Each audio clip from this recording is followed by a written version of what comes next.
À Kermassen, la ministre du Développement rural visite le projet Élite Agro pour la culture de légumes.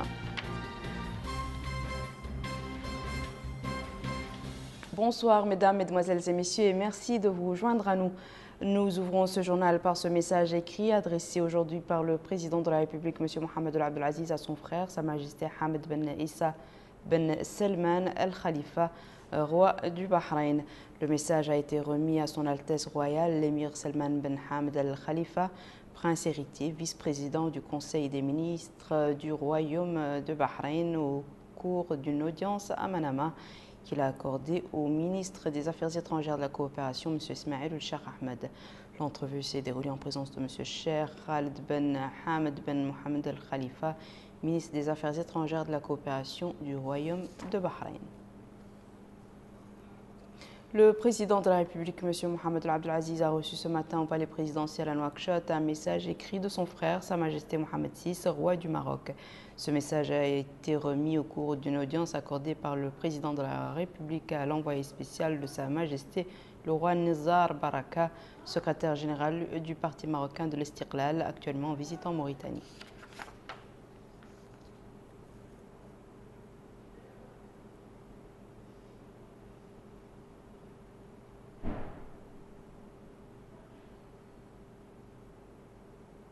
À l'issue de l'audience, le responsable marocain a fait la déclaration suivante. J'ai eu l'honneur d'être reçu par le président de la République, M. Mohamed Abdel Aziz, auquel j'ai remis un message écrit de Sa Majesté, le roi Mohamed VI. Cette action souligne combien sont solides les relations entre les deux pays frères, fondées sur des liens historiques et de sang, sans compter les autres liens qui les lient, notamment la forte volonté de Sa Majesté le roi Mohamed VI et de son Excellence le président de la République, M. Mohamed Abdel Aziz, d'œuvrer à consolider ces relations et promouvoir la coopération entre les deux pays pour les faire évoluer vers un partenariat stratégique bénéfique pour les deux peuples frères. Il s'agit aussi de s'atteler à diversifier et élargir les domaines de la coopération bilatérale et de mobiliser tous les acteurs économiques, sociaux, politiques et culturels afin de parvenir aux objectifs définis, à savoir réaliser en commun la croissance et l'intégration maghrébine auxquels nous aspirons tous. En tant que secrétaire général du parti de l'Istiqlal, nous sommes tous engagés dans cette orientation et allons travailler avec nos frères du parti de l'Union pour la République en vue de développer les relations bilatérales qui nous unissent pour les transformer en un partenariat stratégique qui sert les intérêts de deux pays et de deux peuples frères, un partenariat de nature à produire un projet commun.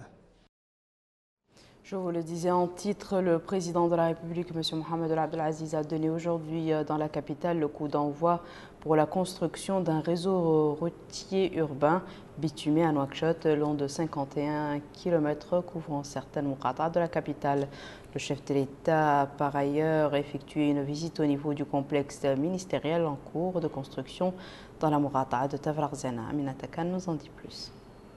La modernisation de la ville de Nouakchott figure parmi l'une des priorités du gouvernement. Une priorité traduite ici par le président de la République, Mohamed Abdel Aziz, qui a donné le coup d'envoi pour la construction d'un réseau routier urbain bitumé à Nouakchott long de 51 km couvrant certaines muqatas de la capitale. Le projet est divisé en deux.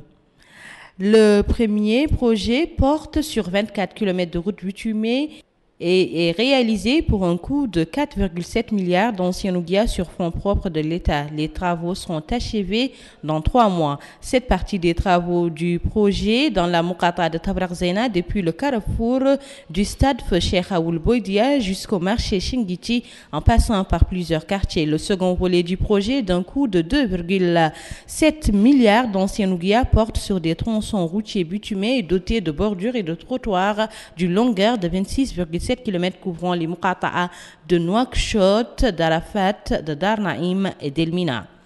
Sur place, le président de la République a été salué par le Premier ministre Mohamed Salem Ould-Bouchir et la ministre de l'Équipement et des Transports, Mme Amal Bint Mouloud, avant de suivre des explications détaillées inhérentes aux travaux qui seront entrepris. Le chef de l'État a ensuite donné des instructions en vue de l'observation stricte des normes de qualité et des critères énoncés. Le président de la République, Mohamed Ould Abdelaziz, s'est rendu dans un complexe ministériel de 10 étages coûtant plus d'1,171 milliard au budget de l'État.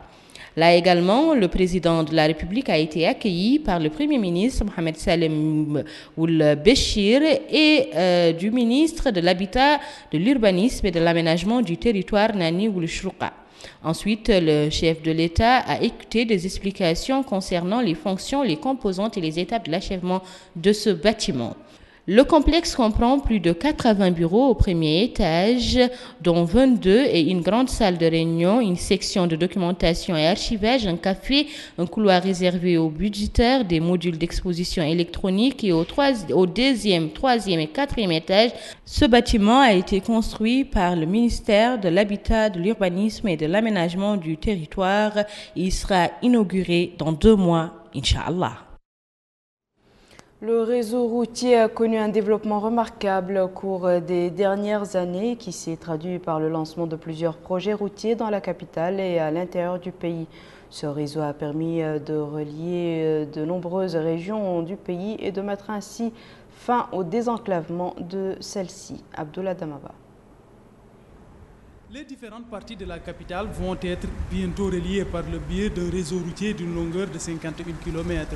Ces travaux viennent s'ajouter aux différentes routes qui ont été déjà érigées, couvrant certaines moukhata de la capitale. L'exécution du réseau urbain de Nouakchott est placée sous la supervision du ministère de l'Équipement et des Transports et les travaux sont exécutés par la TTM.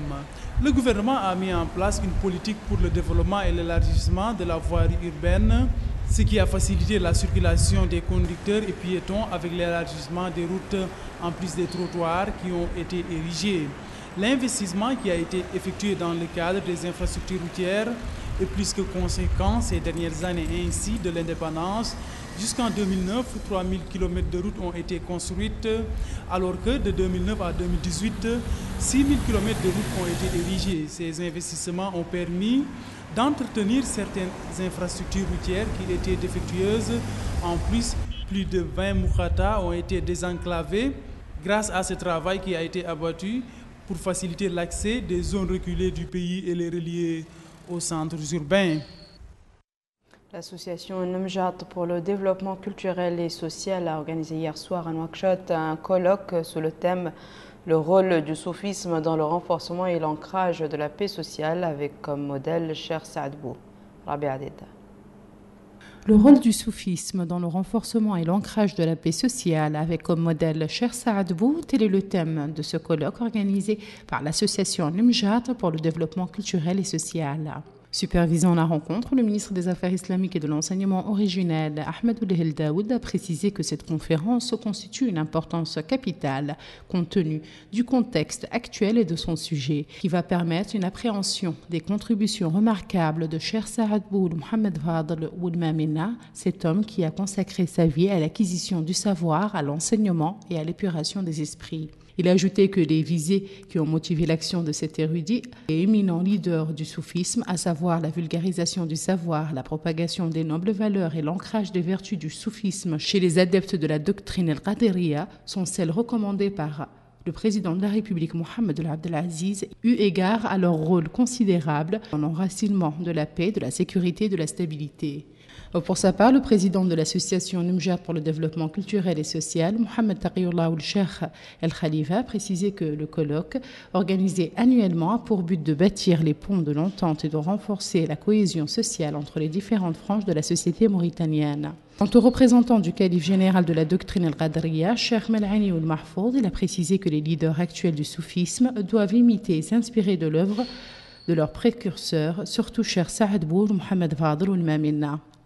La rencontre a donné lieu à 2 exposés dont le premier porte sur les manifestations du soufisme et ses succès spirituels exceptionnels, tandis que le second évoque le rôle de ses leaders dans la lutte contre l'extrémisme et la dérive. Démarrage ce matin à Nouakchott des travaux de l'atelier national de planification stratégique sur l'Alliance 8.7. Cette alliance est un partenariat mondial et inclusif qui s'engage à atteindre la cible 8.7 visant à mettre fin à l'esclavage moderne et à la traite des personnes, interdire et éliminer les pires formes de travail des enfants. Retour à Minatakan. Lancement des travaux de l'atelier de planification de la stratégie organisé par le département de la fonction publique, de l'emploi, du travail et de la modernisation de l'administration en collaboration avec le Bureau international du travail sur le plan global mis en place pour faire face aux défis auxquels est confronté notre pays dans l'atteinte des objectifs de développement durable. Supervisant les travaux, le ministre de la fonction publique, du travail et de la modernisation de l'administration, Seydina Ali Ould Mohamed Khouna, a souligné que l'adoption par le groupe international des objectifs du développement durable en septembre 2015 constitue un pas important permettant au gouvernement de mettre en place un plan global pour faire face aux défis auxquels il est confronté, ajoutant que cet atelier s'inscrit dans le cadre de la mission dévolue à l'Alliance visant à promouvoir l'emploi productif et à réaliser un travail décent tout en prenant en compte les mesures pour éradiquer le travail forcé et toutes les formes d'esclavage moderne et de traite des êtres humains et mettre fin aux pires formes de travail des enfants. Seydina Ali Ould Mohamed Khouna a précisé que notre pays, sur instruction du chef de l'État, s'est attelé au cours de la dernière décennie à mettre en œuvre des programmes et plans de l'Alliance et est devenu à l'avant-garde des 15 pays qui ont très vite agi pour réaliser les objectifs du développement durable, expliquant que les objectifs de l'Alliance se sont transformés en une réalité vécue. Pour sa part, la représentante du BIT a salué les efforts du gouvernement mauritanien. De l'agenda 2030 nécessite des mesures immédiates et énergiques avec des partenariats de collaboration entre les gouvernements et les parties prenantes à tous les niveaux, y compris le secteur privé. Les ODD nous appellent à être plus unis, plus efficace, plus cohérent et plus responsable. Mesdames et messieurs, cette urgence, ces impératifs, la Mauritanie les a déjà pris en compte. Avec le cadre de partenariat pour le développement durable, le CPDD, pour la période 2018 à 2022, elle s'est engagée sur les ODD dans le contexte des priorités nationales et régionales du G5 Sahel.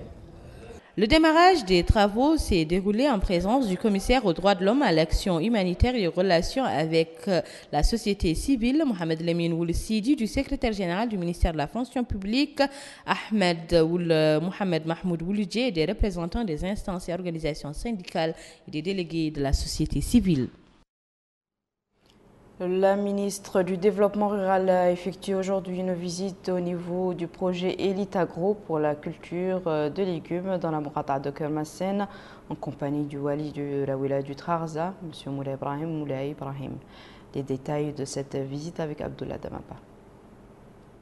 Madame Lemina Mintokhotobol Momo, ministre du Développement rural, s'est rendue dans la Mourata de Kermassen afin de visiter ce périmètre de culture de légumes d'une superficie de 50 hectares. Ce projet est mis en œuvre par l'entreprise émirati Elite Agro qui alimente ces terres par le biais du canal d'Aftouré Sahali.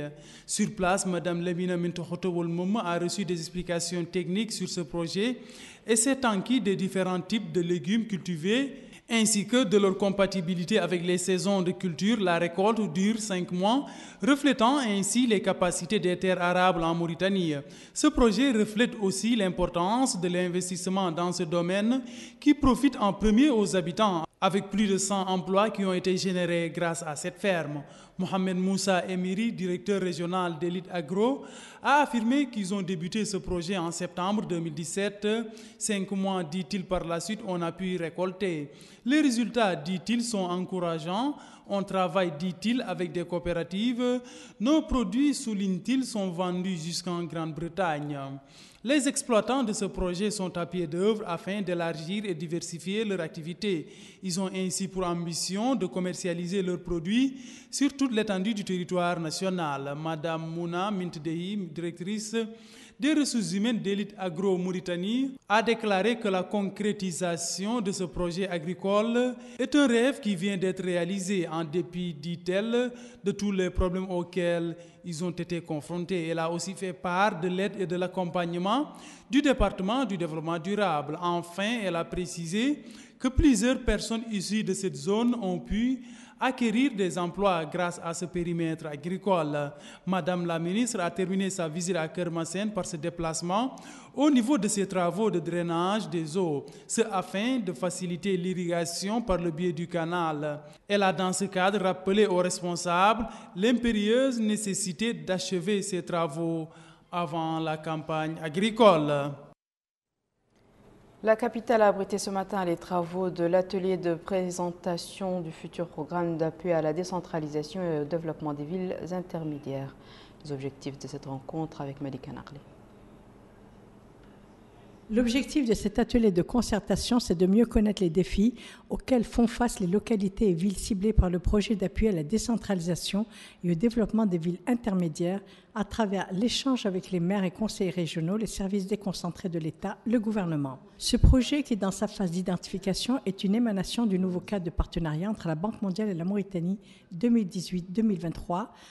Dans ce projet, l'accent est mis sur le pari de faire des villes et des localités ciblées des moteurs de développement du pays, en l'occurrence celles relevant des wilayas des deux Audes, la Saba, le Gorgol, le Guidimaha, le Brakna et le Trarza. Le secrétaire général du ministère de l'économie et des finances, M. Mohamed Ahmed Aïda, souligne que cet atelier de concertation sur ce projet fait suite aux grandes lignes dégagées lors de l'atelier de novembre, qui a permis de cerner les besoins afin d'appuyer les collectivités territoriales en Mauritanie et surtout de s'inscrire dans la continuité des engagements antérieurs, que ce soit à travers le projet de développement urbain ou le projet d'appui à la décentralisation et au développement local et à l'emploi des jeunes.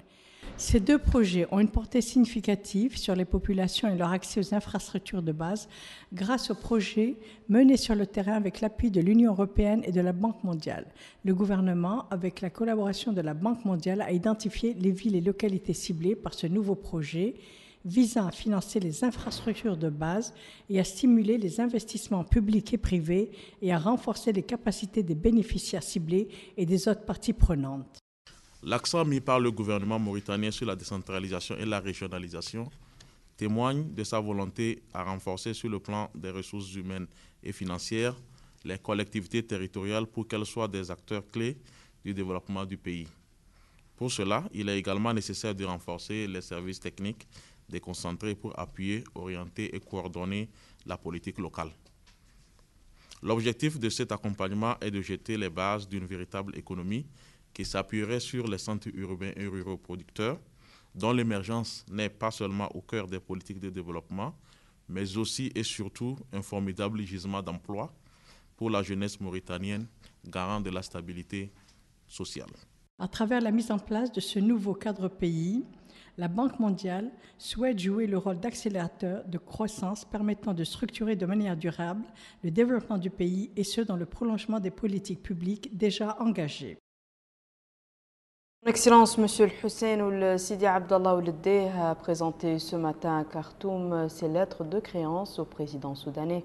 Son Excellence, Monsieur Omar Hassan el-Bashir, en sa qualité d'ambassadeur extraordinaire et plénipotentiaire de la République islamique de Mauritanie auprès de la République du Soudan. Il a transmis à cette occasion les salutations du président de la République, M. Mohamed Abdelaziz, et ses vœux de santé et de bonheur, tout comme il a fait un bref exposé sur les progrès, les progrès réalisés par le pays ces dernières années au niveau politique, économique et social. Pour sa part, le président soudanais a souhaité la bienvenue à son Excellence l'ambassadeur et souligné la solidité des liens historiques et culturels unissant les deux peuples et réitéré l'engagement des deux pays à œuvrer pour le renforcement de ces liens et d'élargir les relations bilatérales à des domaines plus vastes et d'en faire un modèle à suivre. M. Omar Hassan el-Bashir a enfin charge à l'ambassadeur de transmettre ses salutations à son frère, son Excellence M. Mohamed Abdel Aziz, et ses souhaits pour davantage de progrès et de prospérité. La cérémonie de présentation des lettres de créance s'est déroulée en présence du ministre soudanais des Affaires étrangères, Dr Derdiri Mohamed Ahmed, du ministre de la Présidence de la République, Dr Fadel Abdallah Fadel, et de plusieurs hauts responsables du gouvernement soudanais. Voici à présent, mesdames et messieurs, le rappel des titres. Le président de la République reçoit au palais présidentiel l'envoyé spécial du souverain marocain porteur d'un message écrit.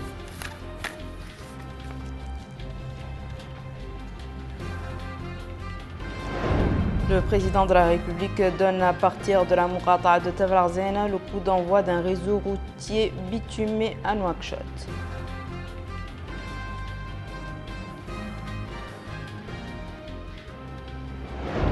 À Kermassen, la ministre du Développement rural visite le projet Elite Agro pour la culture de légumes.